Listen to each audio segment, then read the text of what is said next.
It wasn't slippery roads or exhaustion that sent a tractor-trailer into a house on Route 201 in Skowhegan.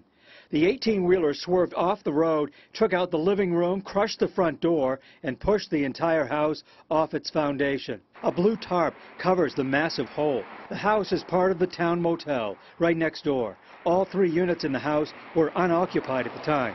Owner Roger Poulin says the damage was so bad he couldn't believe his own eyes. The structural damage is unbelievable. I mean, the chimney, if you go inside the basement, it's all demolished. The boiler down there is demolished, and the stairs going up to the unit on the 2nd floor is demolished. Just a lot of damage. The force of the impact was so severe, not only did it knock the house off its foundation, but it shifted the foundation itself. Surprisingly, police say the truck driver escaped with a minor scrape on his head.